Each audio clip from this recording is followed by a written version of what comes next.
What that boy Cam Newton said, I'm back. What's going on, everyone? Welcome back to another episode of the JT Sports Podcast. I'm your host, JT. I'm thankful that you guys are joining me on today's episode of the JT Sports Podcast. I appreciate everybody that gave me a lot of support, words of encouragement when I was having a little bit of a down moment last week. And at one point, I thought I probably was going to end up quitting this for real, but all my friends started calling me. They was like, man, JT, like, why you BSing those people like that? You know you can't quit this thing for real, and they're kind of right. I love this way too much to give up on it, so I appreciate everybody that gave me support and encouragement when I was at a really low moment, because I'm really passionate about this, and I got a really good episode for you guys today. We're going to be discussing Justin Jefferson's injury, how it's going to impact the Vikings. The Cowboys, I don't think they're going to be winning anything worthwhile for the next couple of years because they got two big problems on this team that's holding this franchise back from winning a championship. Sean Payton, is he another bad hire by the Denver Broncos? Arkansas Razorback fans are getting really pissed off with Sam Pittman. And I'm going to be giving you guys my Heisman Power Rankings. Before we get into it, make sure that you guys listen to the JT Sports Podcast on all podcasting platforms. We're not just a YouTube channel. You can find every episode of the podcast available on all podcasting platforms: Apple, Google, Spotify, Amazon. Wherever you get your podcast from, the JT Sports Podcast is available. If you enjoyed tonight's episode, leave us with a 5-star review. Share the pod with all your friends, family members, and acquaintances. We would greatly appreciate it. Once again, if you enjoyed tonight's episode and you want to support the channel, go ahead, rate us 5 stars on Apple and Spotify, and follow us on Instagram and X. At JT Sports _ is our Instagram. At JT Sports _ is our X, formerly known as Twitter. So you can go ahead, follow us there, connect with us on social media.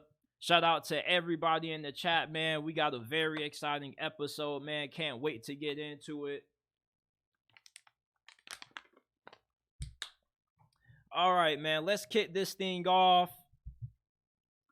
So, Justin Jefferson has been put on injury reserve because in the Vikings loss to the Chiefs this past Sunday, he suffered a hamstring injury, which is going to sideline him for the Vikings' next 4 matchups. And just when you thought things couldn't get worse for Minnesota, you lose the best player on your football team, N.J. Jettis. And he was on pace to have one of the best seasons that we've ever seen out of a wide receiver since Randy Moss went crazy with the New England Patriots back in 2008. When you think about the significance of this injury, right? Obviously, Kirk Cousins, he's been playing at a pretty high level this season, but he's going to be without his number one target. And not having Justin Jefferson puts a little bit more on the table when it comes to Kirk Cousins having to do a little bit more, because life is easy when anytime you get in a tough situation and you can just say, F it, Jay Jettis is down there. Now you're going to have to find other ways to effectively move the football. Now, even though losing Justin Jefferson is going to be a major loss for this offense, they got a lot of playmakers who I think are good enough to make up for this loss. You got rookie wideout Jordan Addison, who's had a fantastic rookie season. You got TJ Hawkinson, one of the best tight ends in the game. KJ Osborne is pretty solid as well. I think that the Minnesota Vikings offense, with Kevin O'Connell and Kirk Cousins and company, they should be able to still have this passing attack operating at a fairly efficient level. Now, are any of those wide receivers that I just mentioned as good as Jay Jettis? Absolutely not. Like I said earlier, he was on pace to have a historical season. But with this injury, you're going to have to find ways to win games without him. And you're 1-4. And your next couple of games, I feel, are pretty winnable. On the road against Chicago, yeah, you got to play the 49ers. You may lose that game. But then you got the Packers and the Falcons. So despite the fact that you're losing your star player, you're entering a pretty favorable stretch of your schedule. All right, I don't think you need Jay Jettas to beat the Chicago Bears. Their secondary has been dog water, all right? And then the 49ers, we know they got a great defense. But even with Justin Jefferson, I don't really think Minnesota was going to have a chance to win that game anyway. But the Packers, Falcons, these are games that you should be able to win in absence of Justin Jefferson. So I don't think that this injury completely derails the Minnesota Vikings season, because let's face it, even if he was still healthy, their season was still on the rails anyway. And it looks like, depending on how their next couple of weeks goes, it may not even matter when Justin Jefferson comes back, because this team may just be in tank mode. There's some rumors going around that Kirk Cousins may get traded.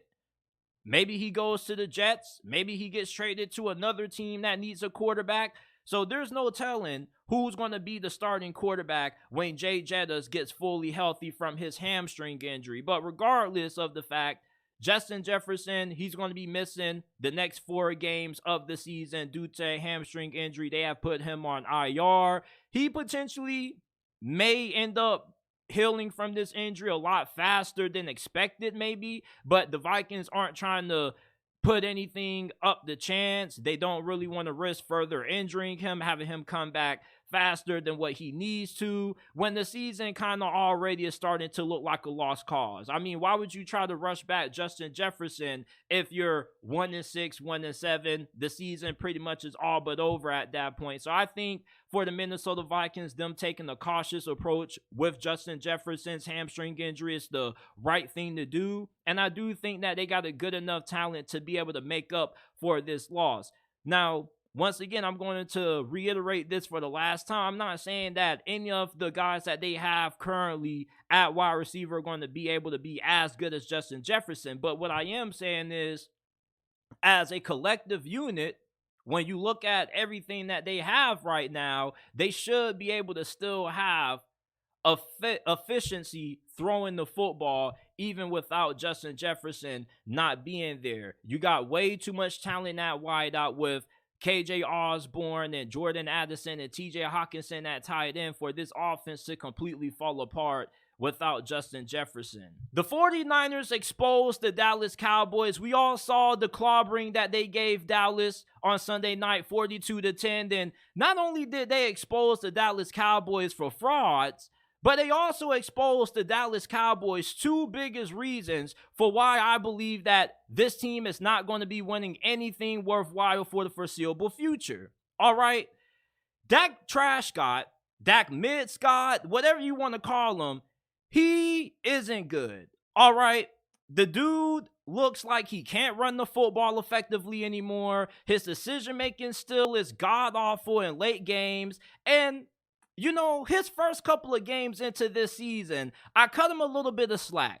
He wasn't necessarily blowing me away, but they were playing against crappy teams. The Rams, they played the Rams, they played the New York Giants, the Jets. So it's not like they were really playing anybody who was going to be able to make them pay for their lack of efficiency on offense, until they ended up getting a reality check by the San Francisco 49ers. And it's funny how many Cowboy fans going into this season were putting all the blame on Kellen Moore. Kellen Moore was fired. He was Dallas offensive coordinator last season, and I believe he was the scapegoat. How the hell is the offensive coordinator the reason for Dak Prescott throwing multiple interceptions in big games? Like against the Jacksonville Jaguars last year. You remember when he threw the game-sealing interception to Rayshon Jenkins in overtime? Well, Dak Prescott is back, people. 3 interceptions against the San Francisco 49ers.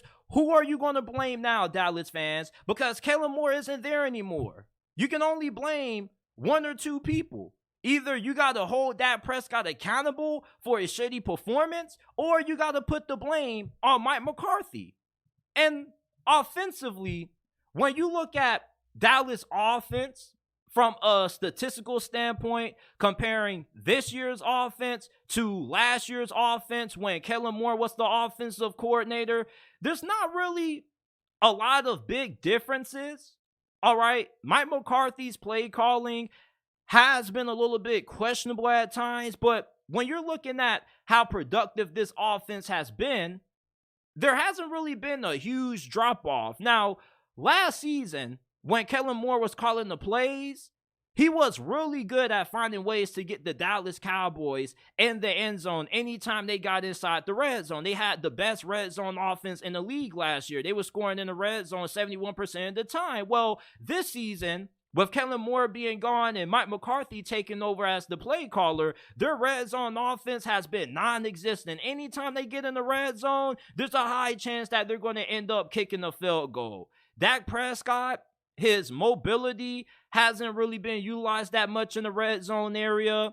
And even when it comes to their run game, this run game hasn't been as explosive as what it looked like last season. And I know the stats say otherwise. I mean, they were 9th in rushing yards per game last year. They're 10th this season. But Tony Pollard hasn't really had any big explosive runs, at least the same amount of runs that he had last year. I feel like Tony Pollard and this offense have taken a step backwards in terms of their ability to generate explosive plays. And not just that, but this passing game has taken a major step backwards.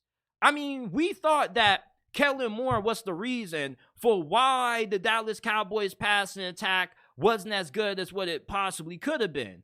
And that's why they ultimately decided to fire him in a move that I never agreed with in the first place. And it's not like Mike McCarthy has been regarded as this great play caller. At best, he's an okay play caller. And you can kind of see that because you improve your wide receiver position, right? You bring in Brandon Cooks. Where has he been?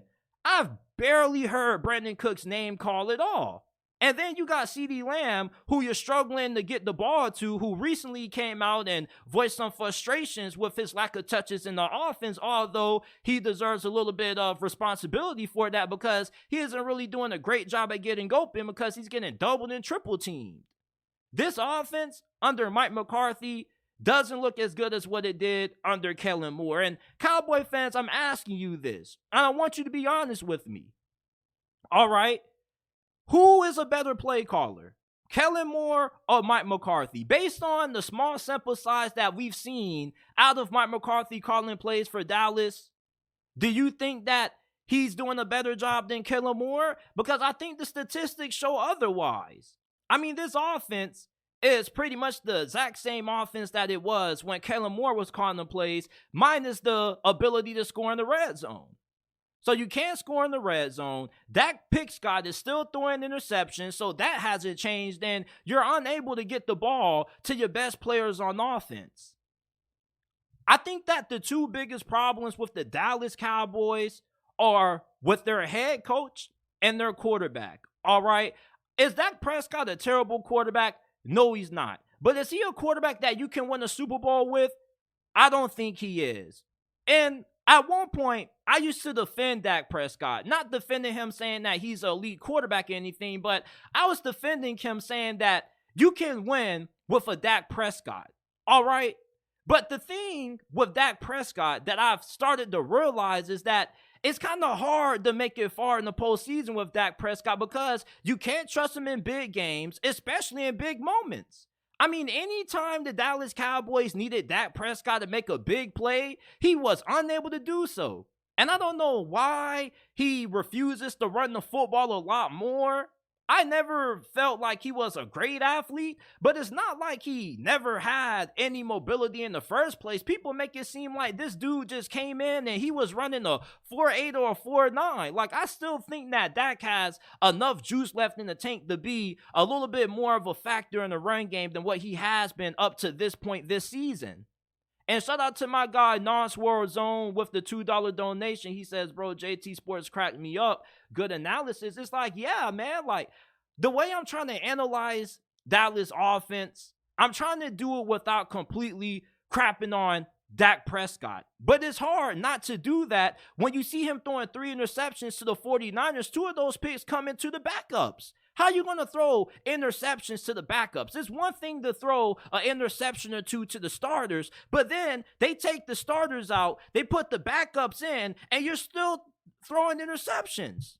And at one point, do Dallas Cowboy fans, as a collective unit, finally say, you know what? Dak Prescott, he just isn't it. There's nothing wrong with you being a fan of your team and you saying that I don't like our quarterback doesn't put us in a position to win. It's funny how everybody talks about how Dallas and the Dallas Cowboy brand is one of the biggest brands in all of sports. It's the most popular team in the NFL, but yet you have average quarterback play. Why are Dallas Cowboy fans and Jerry Jones so okay with good when you really need great?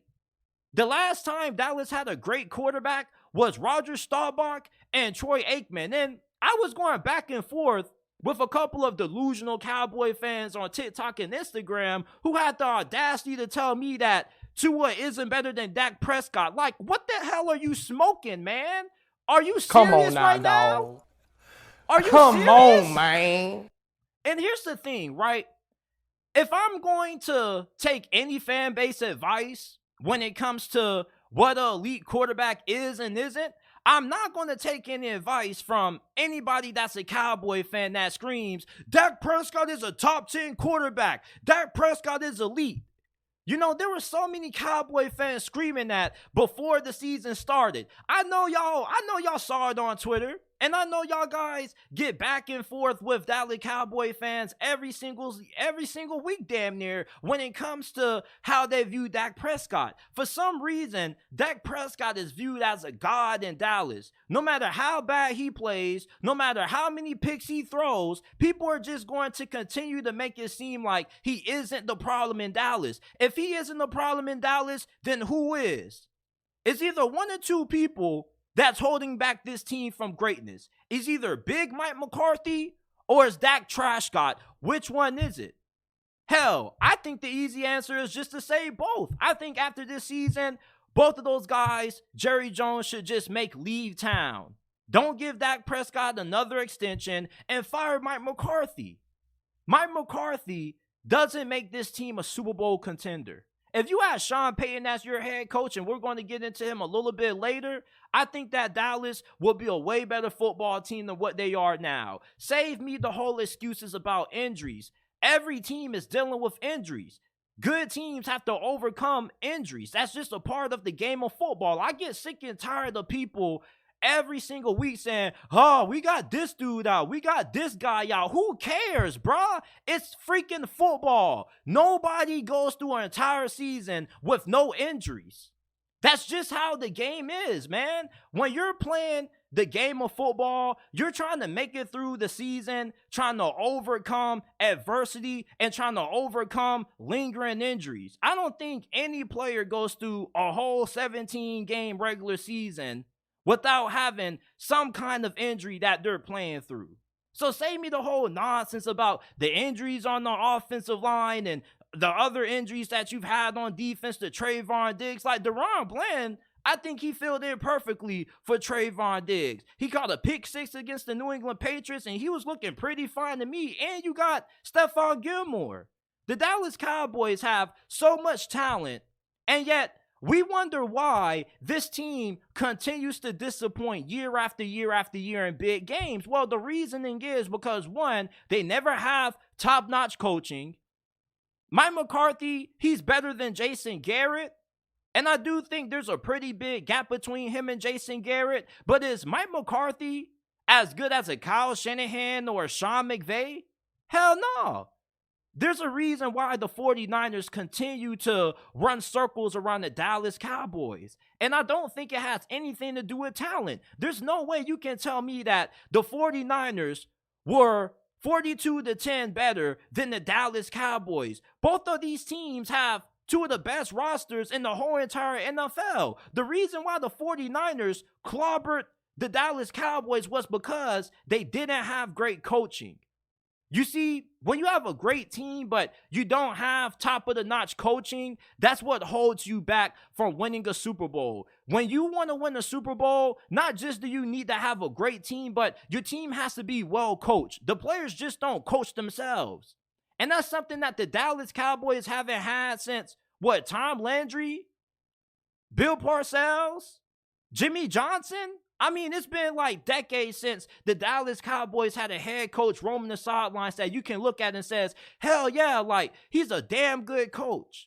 Mike McCarthy, he's not a bad coach. I think he's an okay coach. He's good enough to get you to the playoffs, but that's about it.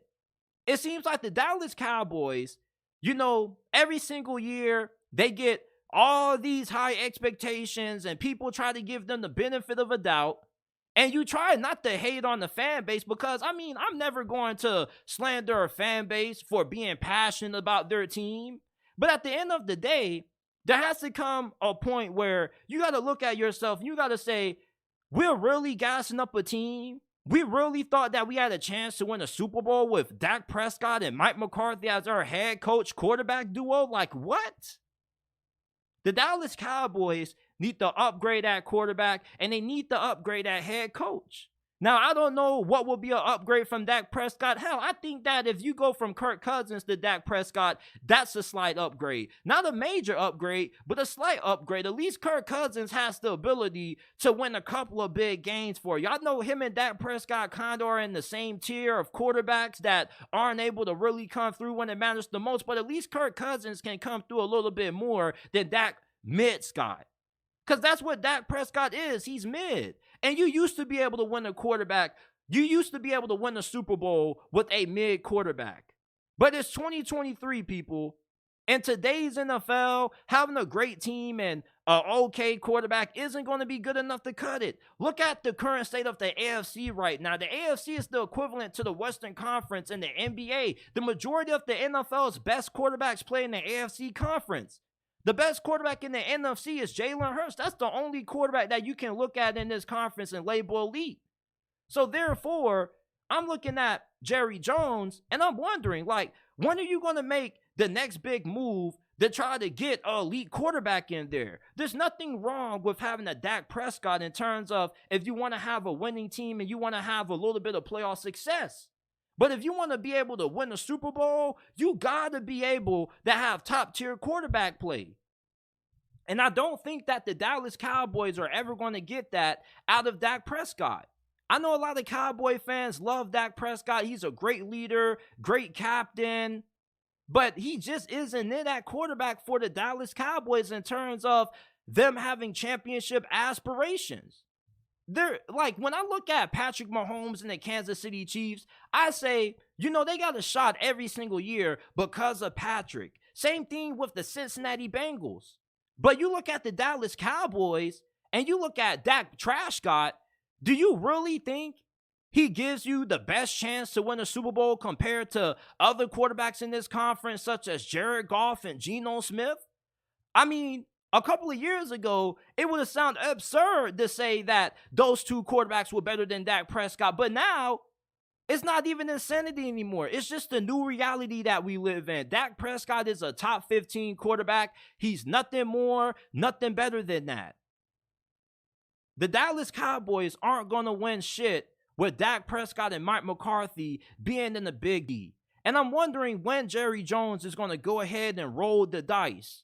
It's been a very long time since we last saw Jerry Jones really roll the dice, and he seems like he's super committed to winning a Super Bowl. I know Jerry Jones wants to win one more Super Bowl in his lifetime, but is he really going to put that in the hands of Dak Prescott and Mike McCarthy?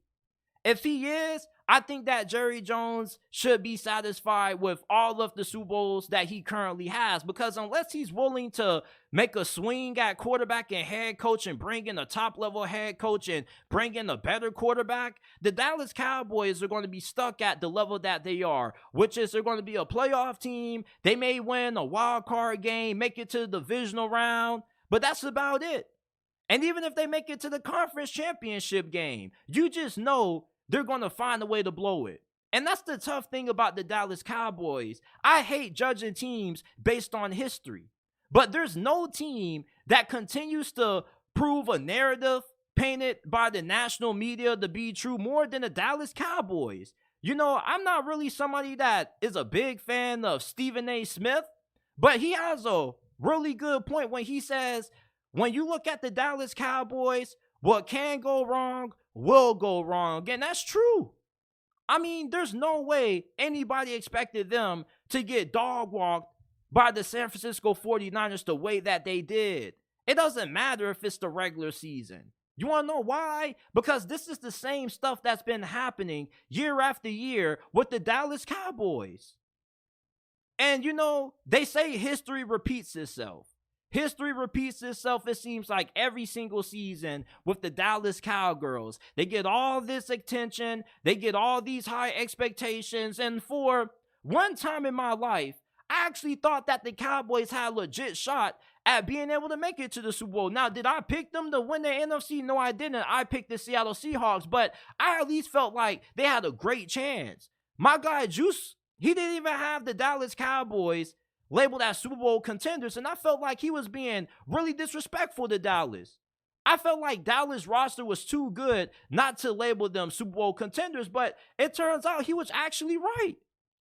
Dak Prescott isn't good enough to get them over the top, and neither is Mike McCarthy. Save me the whole excuses about injuries. Like, people always find ways, Dallas fans do, they find ways to continue to defend Dak Prescott. Last year was Kellen Moore.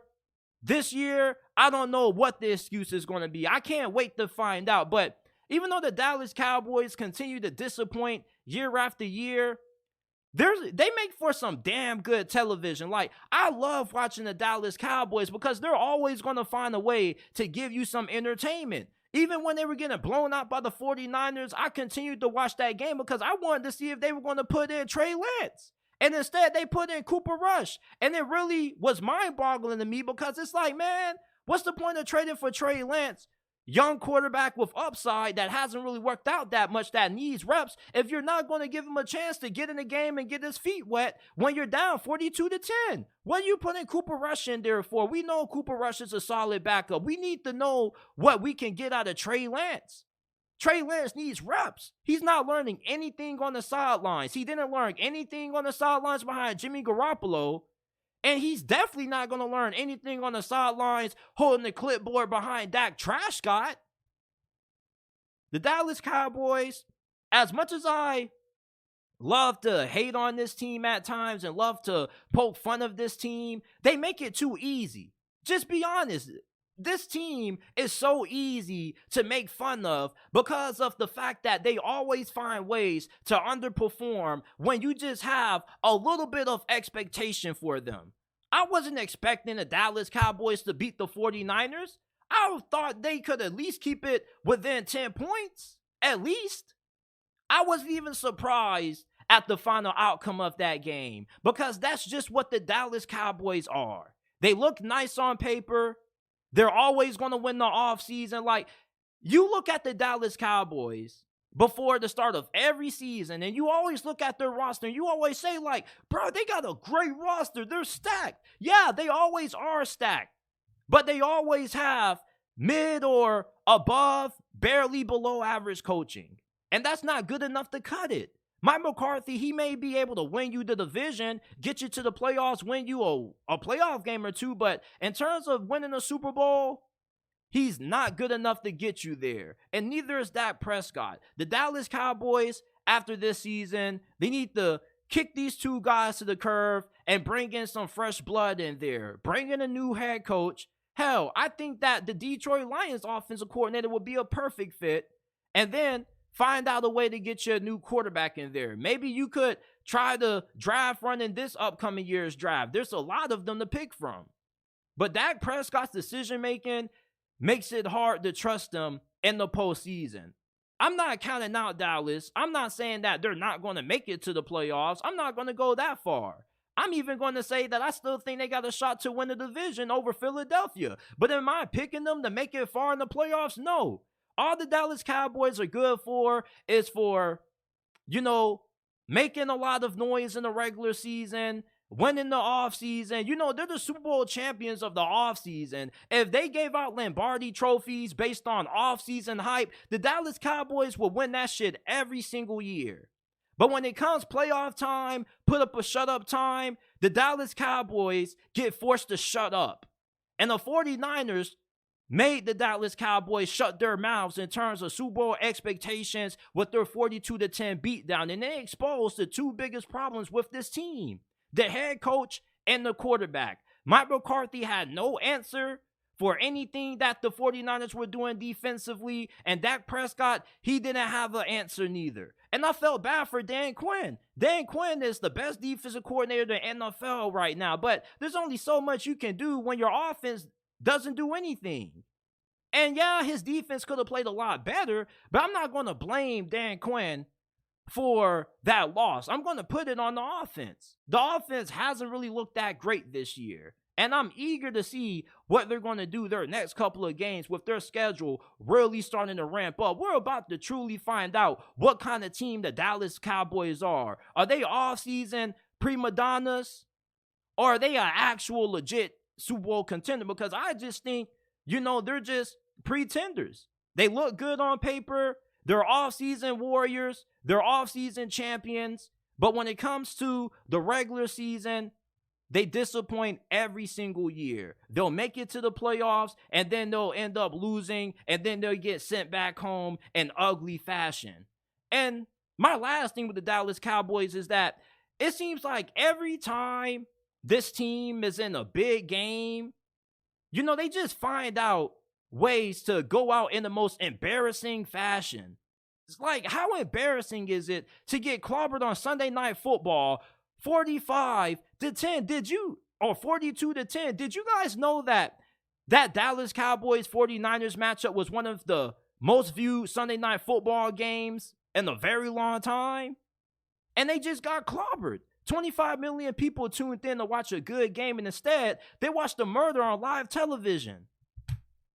Like I said, man, the Cowboys, they aren't going anywhere with Dak Prescott and Big Mike with their head coach quarterback combination. Jerry Jones needs to switch some things up. Since Gary Kubiak stepped down in 2016, the Denver Broncos have went through and whiffed on several head coaches. Their last 3 head coaching hires have not been good. You look at Vance Joseph, who currently is their defensive coordinator. He didn't work out. They hired Vic Fangio for a couple of years, 2019 to 2021. He didn't work out. You brought in Nathaniel Hackett, who probably was the worst of the previous head coaches that you hired prior to Sean Payton, and we know how big of a disaster Nathaniel Hackett was. And now you have Sean Payton in there.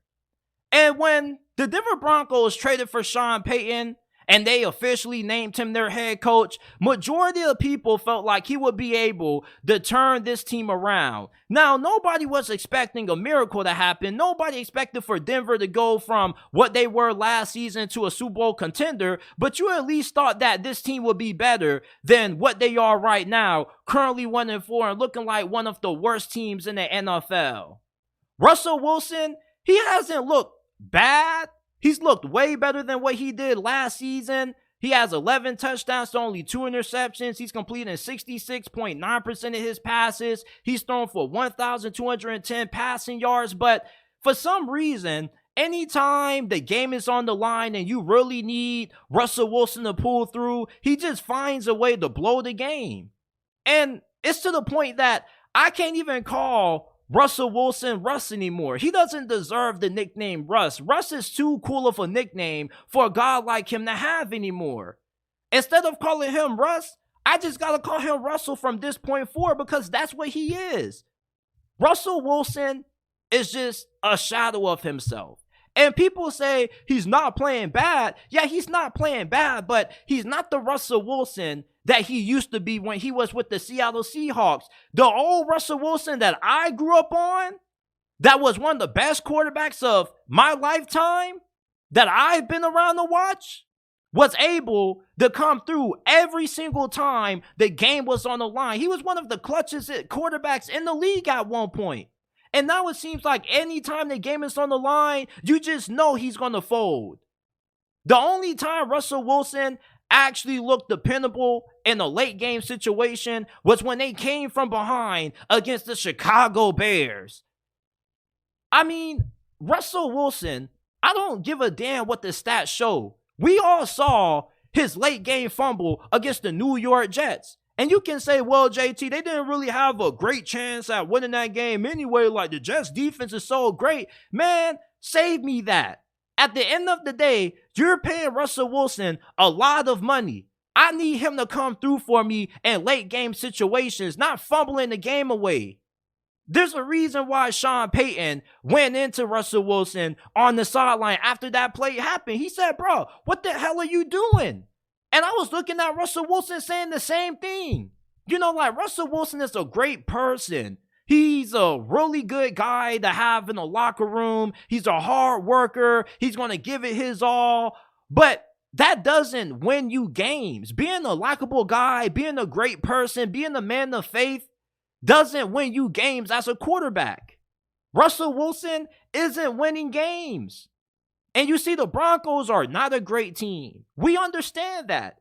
And when you have a quarterback like Russell Wilson, he isn't able to elevate a bad team anymore. At one point, Russell Wilson used to carry Seattle with terrible offensive lines, non-existent run games. It was the Russell Wilson show up there in Seattle for one point. But you look at what he is currently with the Denver Broncos with Sean Payton at the helm, it's like, damn. Sean Payton, one of the greatest minds on the offensive side of football in the game of football, the history of the football, can't even get Russell Wilson to play anywhere close to the level that he used to play at in his prime years with the Seattle Seahawks. That should tell you everything you need to know.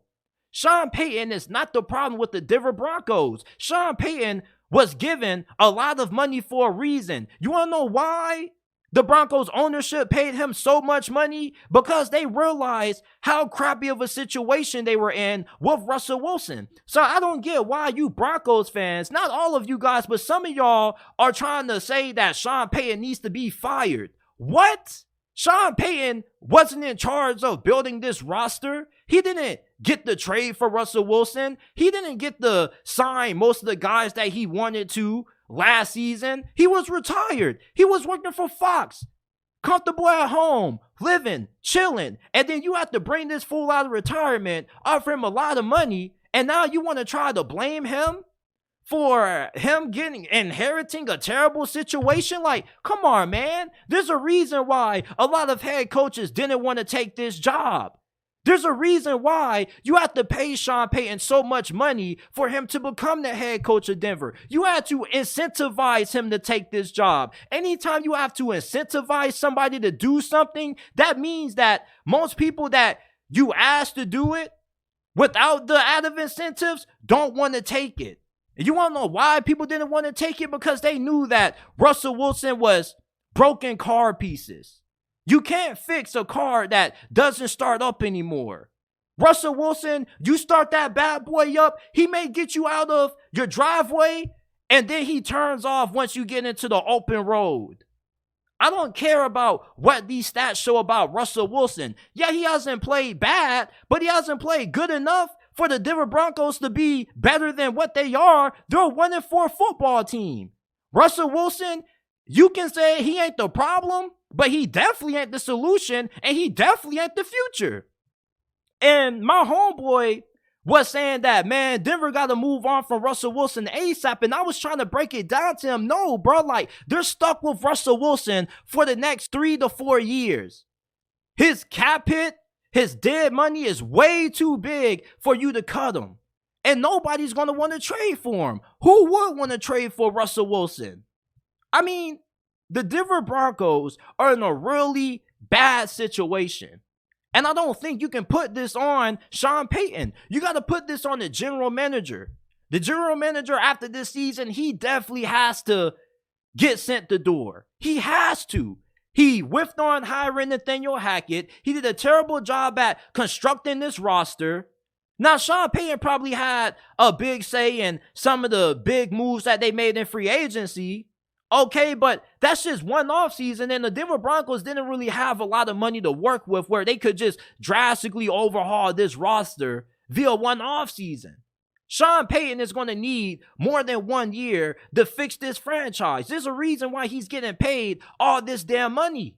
Now, Sean Payton, where he does need to be held accountable for is this coaching staff that he assembled. When he hired Vance Joseph, I was against the hiring, but I only gave it faith because of Sean Payton. That's it. The only reason I gave Sean Payton the benefit of a doubt when it came to hiring Vance Joseph and not really questioning it is because he's one of the greatest coaches ever.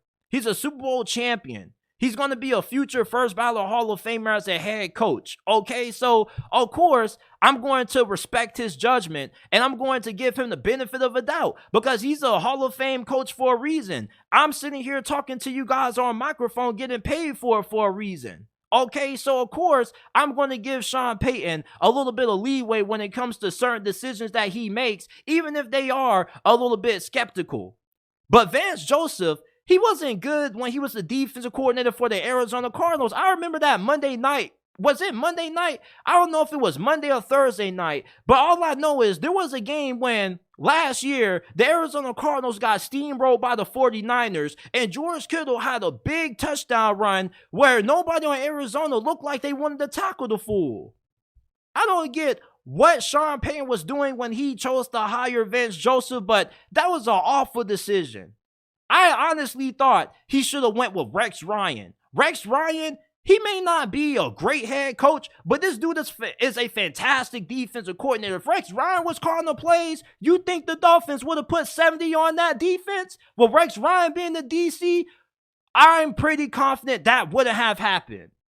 I mean, and Rex Ryan has too much pride even to allow a defense to be that bad. So when it comes to Sean Payton, I don't think he needs to be fired. Obviously, he needs way more time. This is a shit show, man. I mean, look at how bad this team was last year. And the fact that Russell Wilson is playing better, but this team is just as bad, if not worse, than what they were in 2022 under Nathaniel Hackett tells you that this team has way more problems than just quarterback. The offensive line isn't good. Your running back position is completely depleted due to injuries, and your defensive line, you don't even have a consistent pass rush. I mean, you got rid of Bradley Chubb.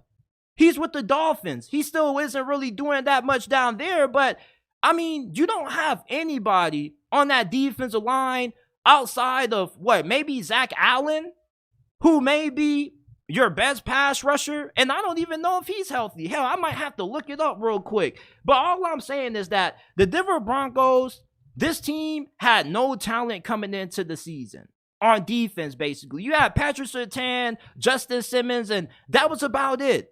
Offensively, this team should be a lot better than what they have been. You got Jerry Jeudy, Cortland Sutton. I expect a little bit more out of this offense, but I mean, I'm not going to put this all on Sean Payton. Sean Payton didn't build this team, and Sean Payton had it his way, and he could get rid of Russell Wilson with no penalties. He would have Russell Wilson out of Denver in a snap of a finger. I'm pretty sure Sean Payton at this point has no problem throwing in the towel and tanking for Caleb Williams. Because at this point, you're paying this dude all this money to try to win in an unwinnable situation. How many head coaches could Denver possibly hire that could have this team in a better position than what they are right now?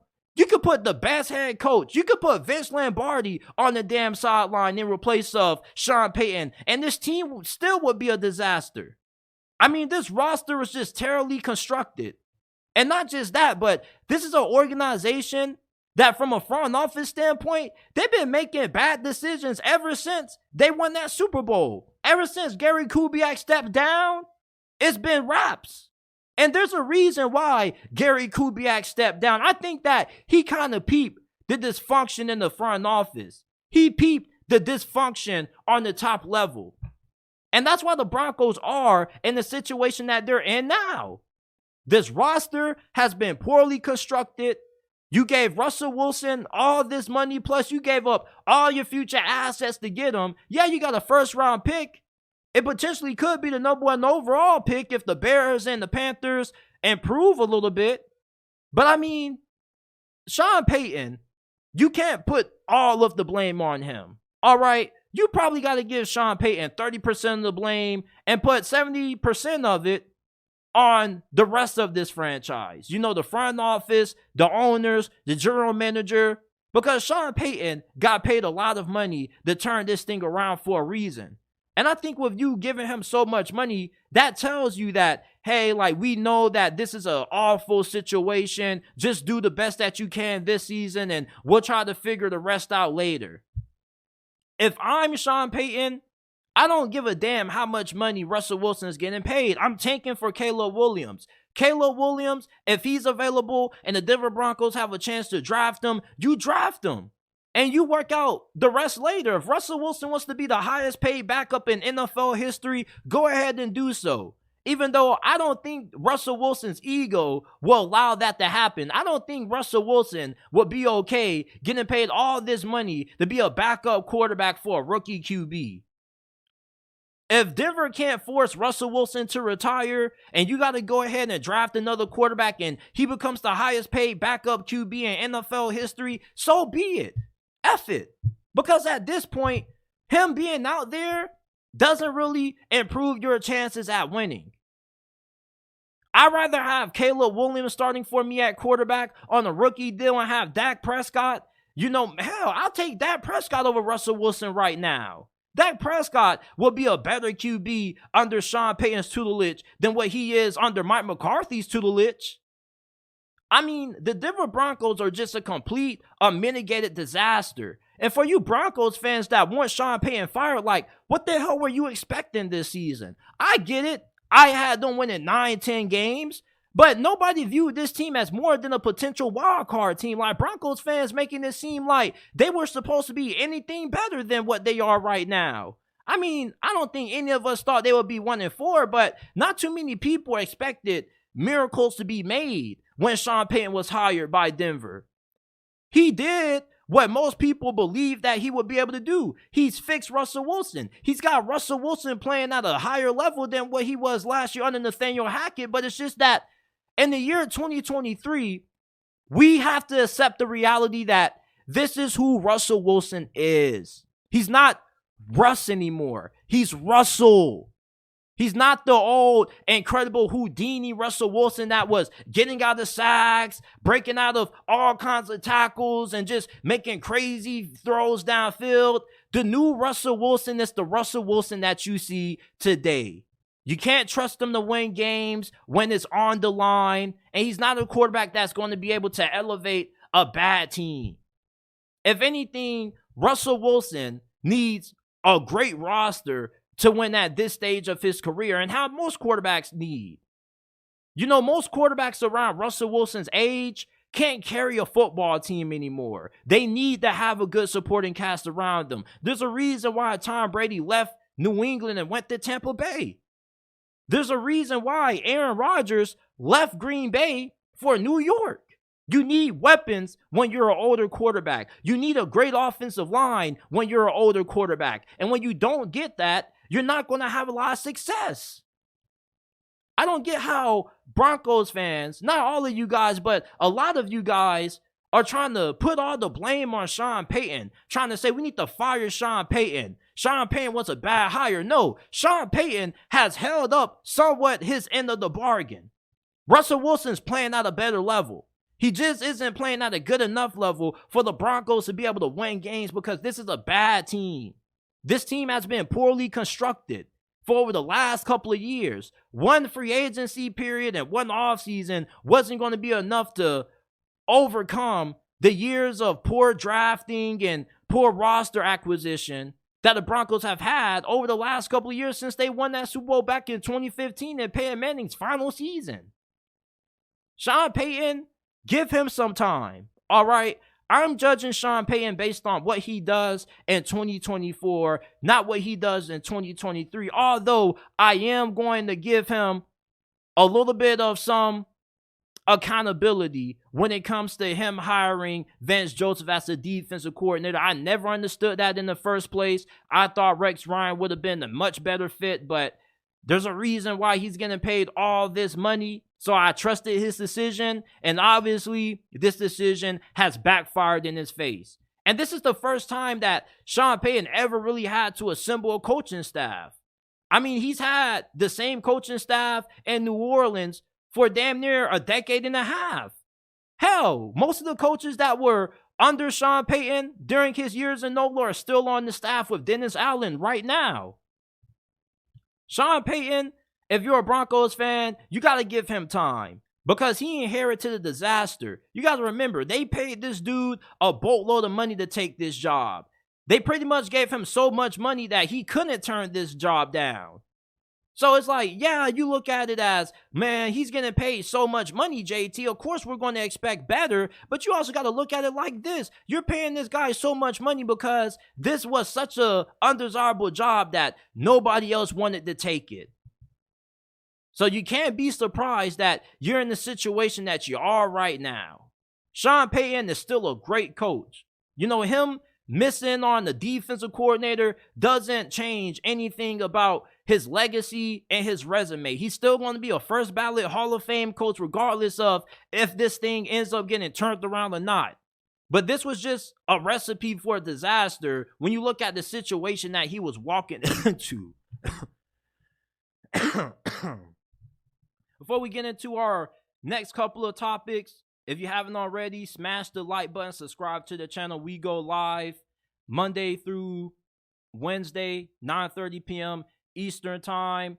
Check out the JT Sports Podcast. We're not just a YouTube channel. Every video that's uploaded on the channel is available in audio format on all podcasting platforms, Apple, Google, Spotify, Amazon. If you're enjoying tonight's episode and you want to support the podcast, go ahead, like, subscribe, and rate the JT Sports Podcast 5 stars.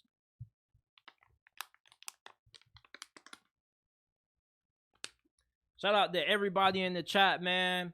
Appreciate the donations. Payton needs to fire that DC. Yeah, he has to go. Bro, preach. I would love to have Rex. Yeah, Rex Ryan is a great defensive coordinator. I don't know why Sean Payton didn't hire him. Hope you're doing great, man. I'm doing fantastic, man. Shout out to everybody that we got in the chat. If you haven't hit that like button, make sure you hit that like button, man. Helps us out a lot. Arkansas fans are really pissed off with Sam Pittman right now. They're currently 2-4, 0-3 in conference play. I don't think any Razorback fan saw this coming. And of course, every Arkansas fan knows that they play one of the toughest schedules in college football every single season. They understand that. And Arkansas fans are some of the most passionate, most realistic fans in all of college football. They're not expecting to win the SEC. They're not expecting to make it to a national championship game. All they want is to win 8-9 games consistently, occasionally have a Big Ten win season when maybe you end up competing for the SEC. But more times than not, Arkansas fans have pretty reasonable expectations. So for them to be frustrated shows a lot about the job that Sam Pittman has done. And ever since his second season at Arkansas, when they went 9-4, this program has regressed. And I thought that Arkansas was a team that was potentially on the rise. All right, last season in 2022, they had a lot of injuries. They had injuries everywhere. Understandable, right? But in 2023, going into this season, you expected this team to be way better than what they are right now. There's no reason why you should have lost to BYU the way that you did. And you're 0-3 in conference play. And the crazy thing about this is that Arkansas, when you look at the remainder of their schedule, there's only really one game that you can look at and really pencil that in as a W, and that's FIU. Their next couple of games, you got to go up on the road against Alabama, Mississippi State, on the road in the swamp against Florida, Auburn with Hugh Freeze. You got Mizzou, who's having a great season. There's a high chance that Arkansas doesn't even go bowling this year, and that will be a major disappointment.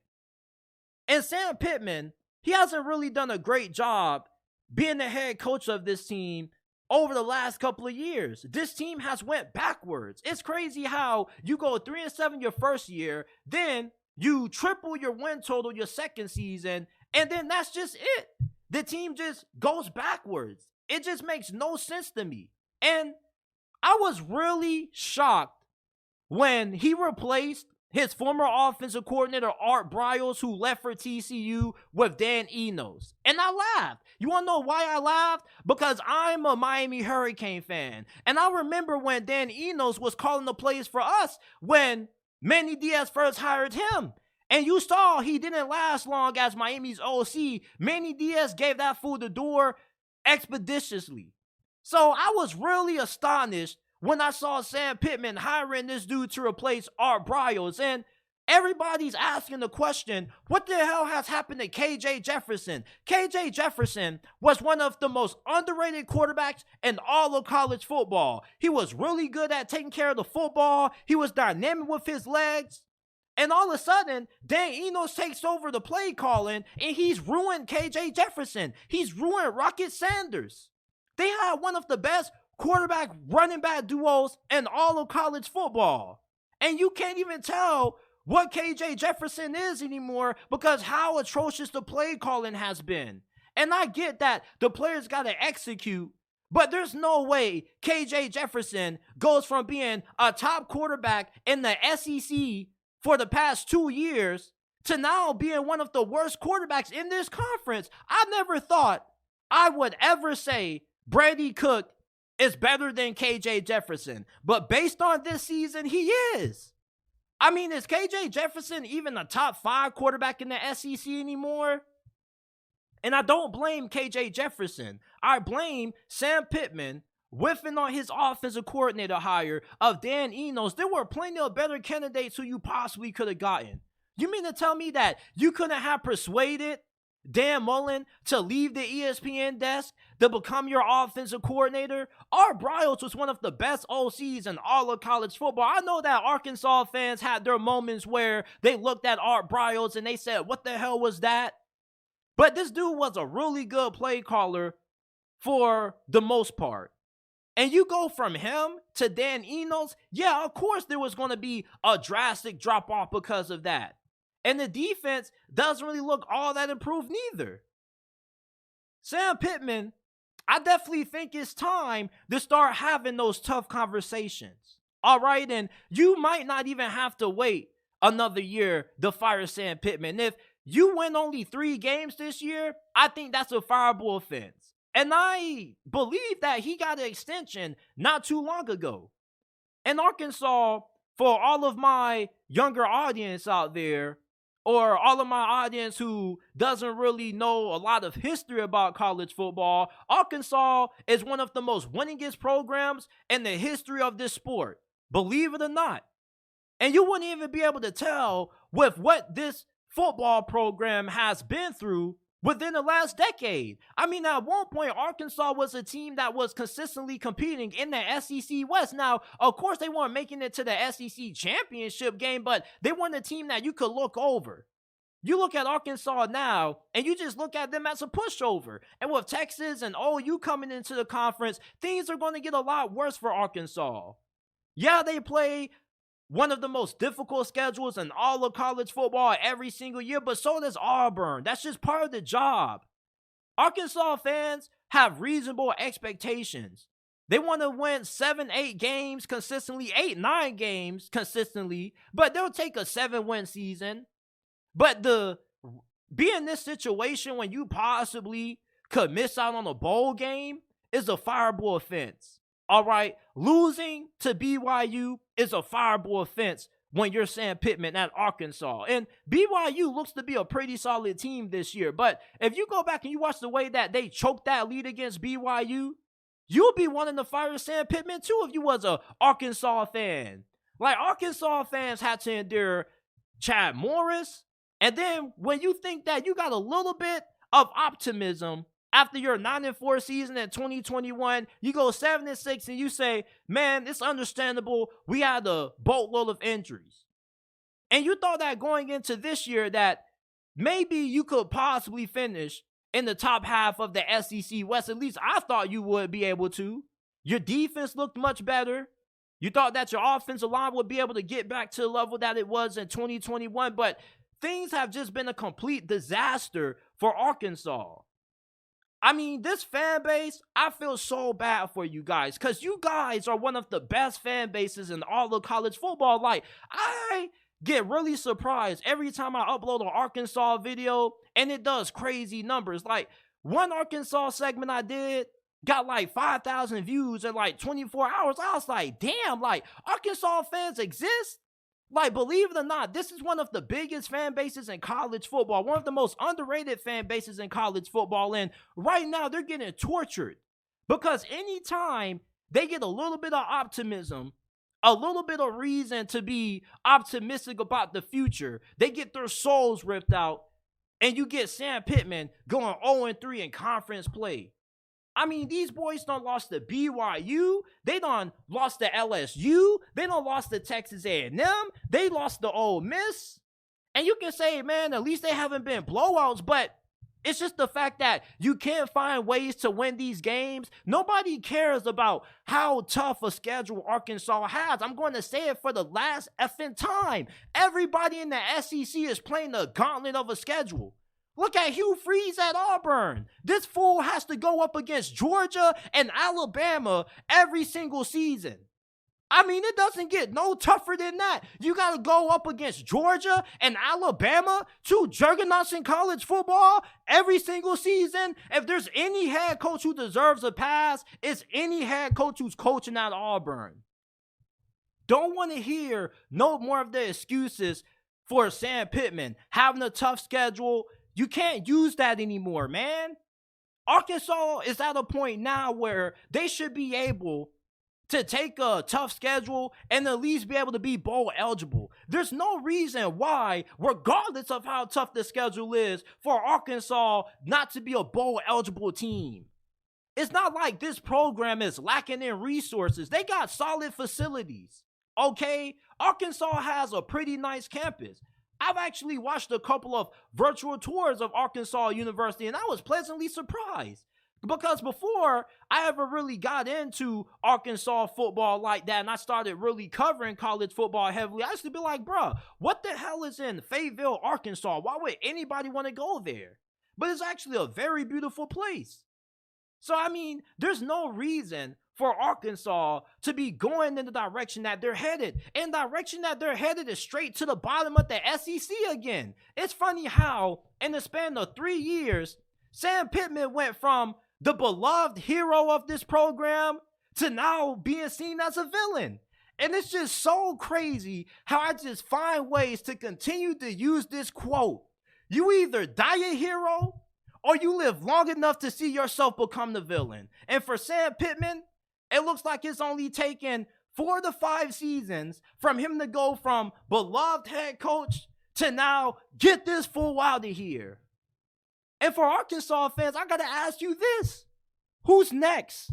Who's going to replace Sam Pittman when you end up moving on from him? It's crazy, man. Like, I thought that this program was going to get back to the level that they were in the early 2010s when they had Ryan Mallett at quarterback. R.I.P. God rest his soul. And it just seems like Arkansas is just stuck in this place where they're either going to be one or two things. They're either going to be a bottom dweller in the SEC or they're going to be a middle-end program in the SEC. And this program, based on their history, used to be so much better than that.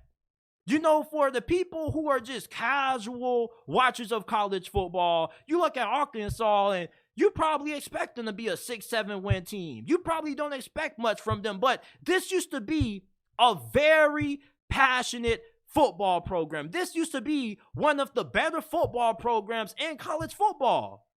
When I first got into college football, I remember how good Arkansas used to be. They used to be a top 15 team every single season. Write it down. They weren't going to have no more than 3 losses, and they were going to be a factor in the SEC picture. Now, it's like you don't even know if they're consistently going to be a team that can even make it to a bowl game. This season has just been a complete disaster for the Razorbacks. And I just feel for Arkansas fans, man, because you guys deserve so much better than this. I mean, you look at the previous head coach you had, Chad Morris. That fool was not even qualified to be a head coach, it looked like. And when you had a little bit of reason to be optimistic about this program heading in the right direction, they go 7-6, then 2-4, and now currently 0-3 in SEC play. And if Arkansas only wins 1 or 2 conference games this year, I think Sam Pittman has to get the door. And I know you may be like, man, it's just only one really bad season that he's had. But look at the trend. You go from 3-7 to 9-4. 9-4 is your peak. And things are only going to get tougher for you. Regardless of how the new schedule is going to be rotated, you're always going to play a tough schedule. It doesn't matter if you don't have to play Alabama and Georgia every year. You may not have to play Alabama and Georgia every year, but you're at least going to have to play a Texas or Oklahoma every single year. You're at least going to have to play a couple of good schools. There's no getting around this. So either you find a way to upgrade a head coach and get a really big name head coach in there, or you just continue to get these Sam Pittman kind of coaches and you just continue to be a program that's going to flirt between being in the middle of the SEC conference or on the bottom. I get why Arkansas fans are frustrated with Sam Pittman, because they were deceived. They truly were. Y'all thought that Sam Pittman was the guy. They gave this dude an extension, and it looked like he was going to be the head coach of Arkansas football for life. It's crazy that we're really having this conversation about Sam Pittman being fired after the season they had in 2021. I still remember that season. I was talking about Arkansas nearly every single week. I was loving Arkansas. They were like my Cinderella team to root for that season, man. I became like a honorable Arkansas fan for that 2021 season, because the Hurricanes were just so damn bad and they were just ripping the heart out of my body so much. I just got tired of. I just said, F it, man. Like, I love my Canes, but I'm still going to root for Arkansas for the remainder of the season. Just cause. And it's crazy. Sam Pittman, if Arkansas doesn't make it to a bowl game, and they finish conference play with a losing record, you definitely at least have to entertain firing Sam Pittman. Now, most likely, we know that Sam Pittman, regardless of how this season goes, he's most likely going to be back for 2024. All right? But 2024 is definitely going to be a make or break year. He definitely is going to have one of the hottest seats in the country. And it's going to be hard for him to be able to overcome that, being able to get out of the hot seat when the SEC is going to have 2 new members joining, Texas and Oklahoma. And plus, you got to play a tough schedule. I would hate to be a head coach on the hot seat at a place like Arkansas, where you got great resources, the fans don't expect a lot from you, but you got a really difficult schedule. Like, it's really hard to win at Arkansas. We get that. But it doesn't matter. If you can't get the job done, somebody else, you got to get in there who can get it done. Okay? Like Auburn, they went from Brian Harsin, and many people thought that they kind of went about that firing in the wrong way. But it looks like it's paying off for them, because Hugh Freeze is getting the job done right now. I mean, Hugh Freeze, although Auburn wasn't able to beat Georgia, the fact that they were able to hang around with Georgia is a testament to how good of a coach that he is. Sam Pittman now, it's like with all of these new top-level head coaches coming in, I don't think he's going to be able to keep up. Look at all of the coaches that we have in the SEC right now. Brian Kelly, Lane Kiffin, Nick Saban. All right? I mean, these are 3 big-name head coaches. Then you're going to have Steve Sarkisian coming in, Brent Venables coming in.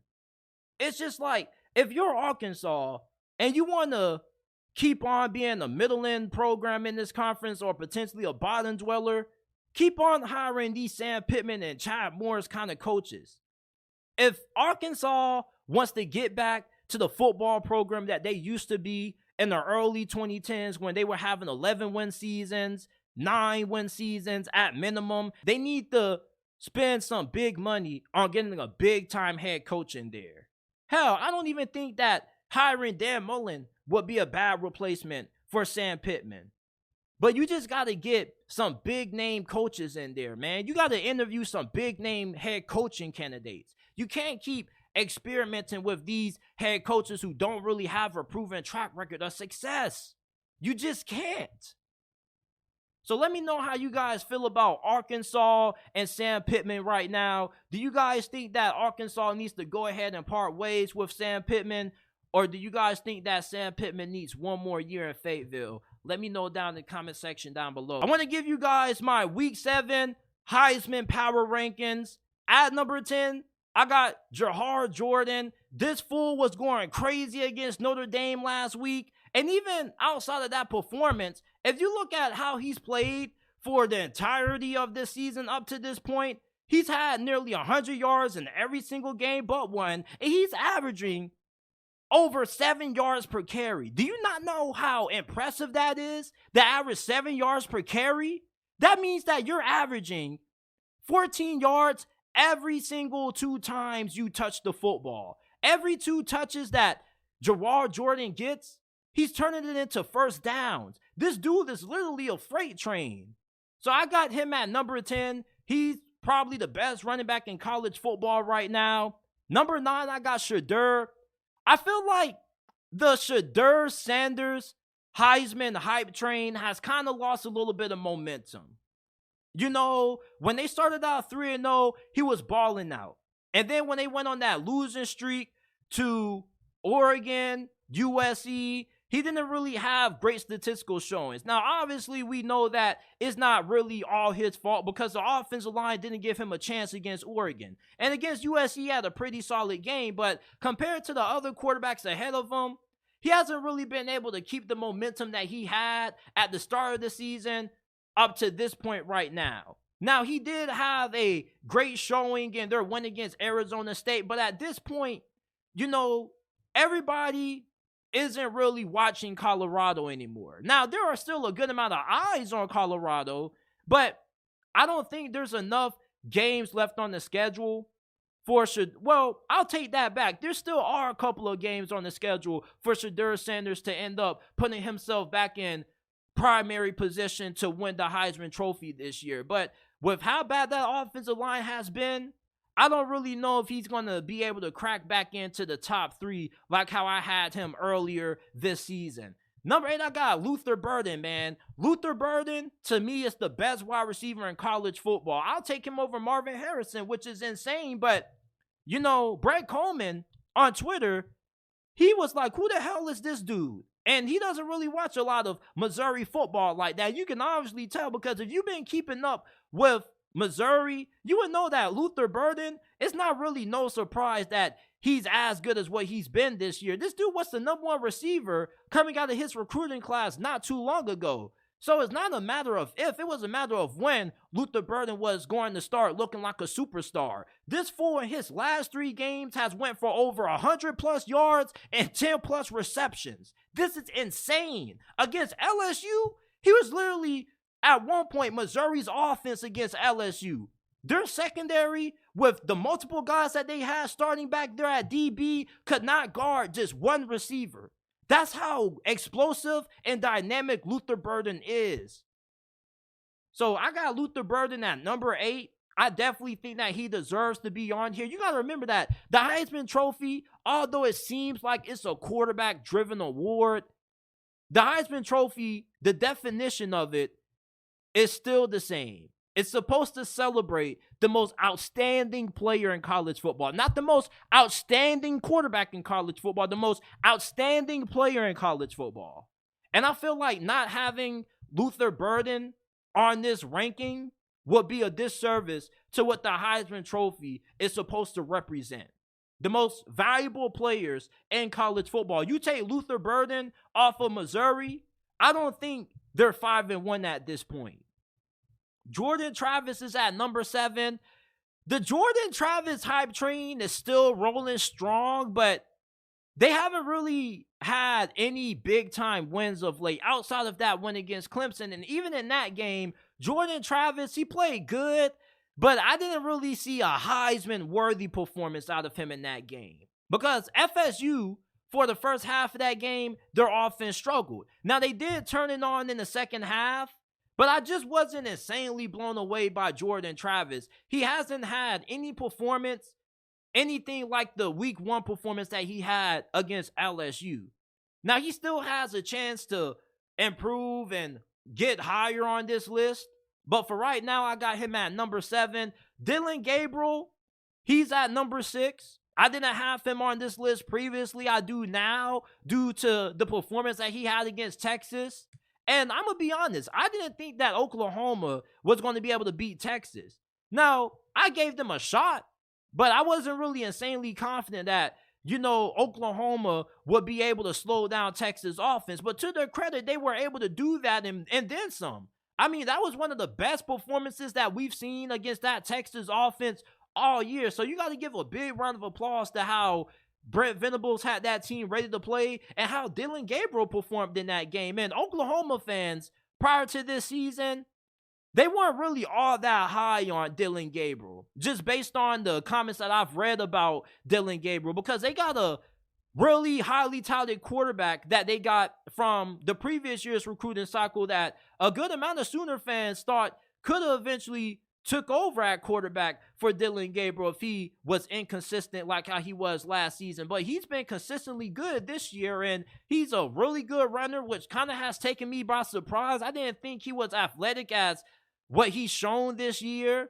I mean, he's made consistent, routine, good decisions with the football, and anytime you need Oklahoma's offense to get a big drive to keep them in games, he's been able to deliver. I mean, in that game against SMU, it wasn't really a great performance all the way around offensively. But Dillon Gabriel was the one consistent that OU had. So Dillon Gabriel, I think he's quickly rising up these Heisman Power Rankings. I wouldn't be surprised if we end up seeing him in the top 5 next week. Now, at number 5, I got Timothy Brock Bowers. This dude is the greatest tight end in college football history. Now, I don't know about all of the great tight ends that have played the game of college football. I'm only 21 years old, so I'm sorry to all of you older age college football fans out there who are going to listen to this. I'm sorry if I don't know about all of the other great tight ends that have come before Brock Bowers, but in my eyes, I think this fool is probably going to be the best tight end that we may ever see. I don't think we're ever going to see a Brock Bowers again at tight end. He's a tight end, but he's pretty much disguised as a wide receiver. This dude has fantastic route running. Not only is he great getting open, but he's fantastic after the catch. You would think that this dude is like a running back or receiver the way he's able to make things happen after the catch. And you don't really see a tight end in consideration to win the Heisman Trophy. But like I told you guys a couple of minutes ago, the Heisman Trophy is supposed to celebrate the most outstanding player in college football. And Brock Bowers, he's been the definition of outstanding this year. And he has gotten Georgia out of a couple of binds this year. I remember when they almost lost to Auburn. I ain't forget. I know you beat the dog shit out of Kentucky last week, but you almost lost to Auburn on the road. I ain't forget that. Brock Bowers saved you in the fourth quarter of that game. If it wasn't for Brock Bowers, I really wonder if Georgia would have walked out with that win the way that they did. Jaden Daniels comes in at number 4. Jaden Daniels, I mean, this dude is him. With fractured ribs, I don't think he had fractured ribs, but he had some kind of rib injury in their win against Missouri, and he played through it. Despite the fact that you obviously could tell that his ribs were injured and it was greatly affecting him, he stood in there. He was still running the football. He was still taking big hits. Jaden Daniels is one of the best quarterbacks in college football. All right, I love watching Jaden Daniels play. He's a really good runner. All right, I can't recall the last time I've seen a quarterback this good running the football since Lamar Jackson and Jalen Hurts. That's how good of a runner Jaden Daniels is. He's a really crafty runner. He just finds running lanes, and he's also really slippery. He's not a really big, imposing quarterback. He's not going to run you over. Hell, I don't even think he's all that big in size. The dude looks pretty scrawny when you watch him on TV. But he just finds ways just to get big plays on the ground, and he's also a really good passer as well. And he has been the heart and soul of this LSU team for the last 2 years. If it wasn't for Jaden Daniels, then LSU wouldn't have had the success that they've had so quickly with Brian Kelly arriving to Baton Rouge. Jaden Daniels, I think that he deserves way more credit than what people give him, even though I do think that people hold him in pretty high regard, but I think it's kind of a little bit of a tie between him and Bo Nix. Now, Bo Nix, He's been balling. Okay, we saw what Oregon did to the Colorado Buffaloes on national television. Bo Nix, it's just so crazy when you think of the story of Bo Nix, right? I remember when I first saw Bo Nix and their season opener against Oregon, which is so ironic, right? And they won that game because he threw like a last-minute late touchdown to, who was it? Oh, I can't remember the name of the receiver that he threw it to, but he threw a game-winning touchdown, his first ever start as a true freshman for Auburn. You know, his dad played at Auburn. He was kind of like a legacy recruit, and things never really worked out at Auburn. You know, and his final season at Auburn, I felt was pretty solid.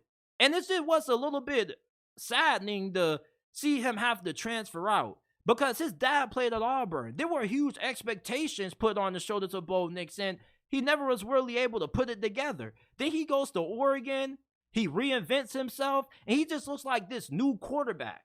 I'm just happy to see Bo Nix having the success that he's having, and if he wins the Heisman Trophy, I think it's another testament to why the transfer portal is such a great treasure to have in college football. I know us as fans at times, we can get a little bit upset and pissed off when we root for our favorite team and our favorite team has great talent entering the transfer portal rapidly. It just seems like anytime somebody has to fight for their starting job, they just hit the portal. Or anytime a player just has an ounce of adversity that they have to overcome, they say, F it, I'm hitting the transfer portal. But for guys like Bo Nix, where, you know, they put in the time, they put in the dedication, the hard work, the commitment, and it just didn't work out, it's great to see guys like him making it work out with their second opportunity. Same thing with Micheal Penix. And it's crazy how we're going to see both Bo Nix and Micheal Penix going head-to-head this weekend, this Saturday. Now, Micheal Penix, some argue and say that he's the front runner in the Heisman Trophy race. I can't put him over Caleb Williams yet. All right, now, if he balls out against Bo Nix, I'll put him over Caleb Williams. Now, Bo Nix balls out against Micheal Penix, I'll put him over Caleb Williams because up to this point, Caleb Williams and USC haven't really faced any elite level competition. The best team that they've played up to this point at the time I'm making this has been Colorado. Now, they play Notre Dame this weekend. Now, we're going to see what Notre Dame is going to bring to the table in this game because Notre Dame, I think that that's kind of a really big game for them that they have coming up against Caleb Williams and USC because they got a really tough schedule. And they're in danger of having 3 losses. And 3 losses kind of would be a little bit of a letdown. Even though Notre Dame does have a pretty difficult schedule, they had a pretty good team coming into this year, and maybe they could be in danger of losing 4 or 5 games. So I want to see how Caleb Williams responds, but even then, I think that Micheal Penix Bo Nix matchup is going to be so huge that whoever has the better performance in that game, you got to put them at number 1 over Caleb Williams. It's just such a big game of magnitude. And you look at Micheal Penix, at Indiana, you talk about Bo Nix' story at Indiana, bro, I don't think he ever finished a season. The only good season that Micheal Penix had at Indiana was that 2022 year, that COVID year when everything was just weird as hell. And you knew it was a weird year because Indiana was actually good. Indiana is one of the worst teams in all of college football right now. So the fact that Micheal Penix can go from arguably one of the worst programs in Power 5 to Washington to go to a premier Heisman contender is another great story. And I'm rooting for either Bo Nix or Micheal Penix to win the Heisman Trophy this year, to keep it a beam with you. Like, these stories are just so incredible. But these are my Week 7 Heisman Trophy Power Rankings. Let me know your thoughts on this down in the comment section down below. Who's too high? Who's too low? Who got left off this list that should be included on this list? This is it for this episode of the JT Sports Podcast. I appreciate everybody for tuning in. If you haven't already, leave a like, subscribe to the channel. We go live Monday through Thursday, 9 p.m. Eastern time or after Monday Night Football. Go ahead, check out the JT Sports Podcast if you enjoyed tonight's episode. We're available on Apple, Spotify, and Google, Amazon, wherever you get your podcast from. The JT Sports Podcast is available. One more time, if you enjoyed tonight's episode and you want to support the podcast, give us a 5-star if you're on Apple and Spotify. All you got to do is type in the JT Sports Podcast on whichever podcasting service that you use, and it will pop up. Or you can go down to the description down below. There will be the links to the Apple and Spotify versions of the podcast. I appreciate everybody for tuning in. Shout out to my guy Shadow Band, holding down the mod, holding down the chat. Shout out to my guy Royal Jones. I'm glad to see you doing great and spinning facts, bro. I appreciate that you joined me tonight, Royal Jones. Shout out to my guy Rock Solid. TVD could have been on the list. Joe B, great show, fam. I appreciate everybody for tuning in, and I'm looking forward to seeing you guys tomorrow on tomorrow's episode of JT Sports Live.